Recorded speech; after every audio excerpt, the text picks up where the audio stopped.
Baik, Assalamualaikum warahmatullahi wabarakatuh. Hari ini saya ingin menjawab pertanyaan dari kawan-kawan semua.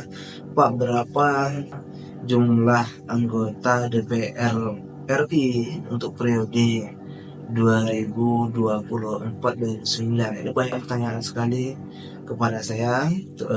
Banyak mahasiswa juga mempertanyakan itu kepada saya. Artinya kali ini saya ingin menjawab kira-kira berapa ya jumlah anggota DPR RI, DPD RI yang menjadi MPR yang akan melantik Presiden terpilih Prabowo Subianto pada tanggal 20 Oktober yang akan datang.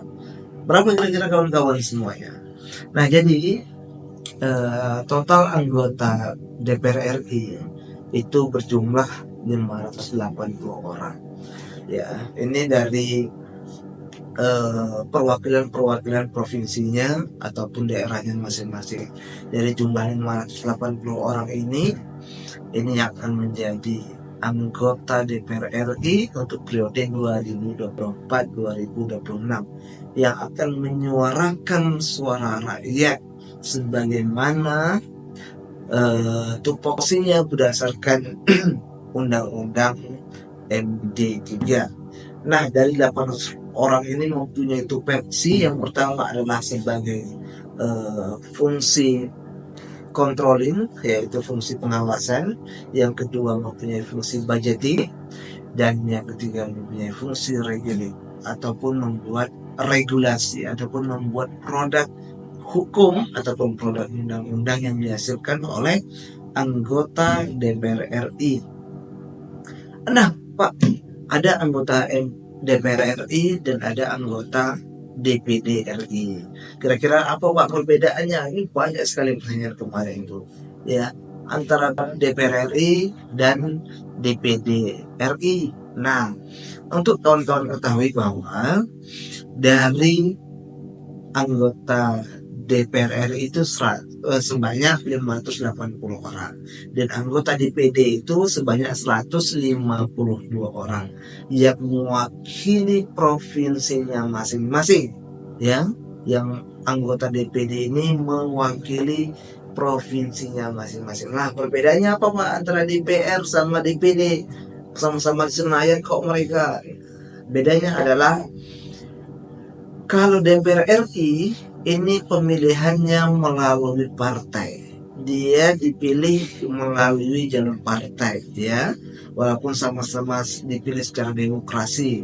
Artinya one man one vote, satu manusia satu suara. Tapi mereka dipilih berdasarkan hasil ataupun mewakili partainya masing-masing, seperti itu.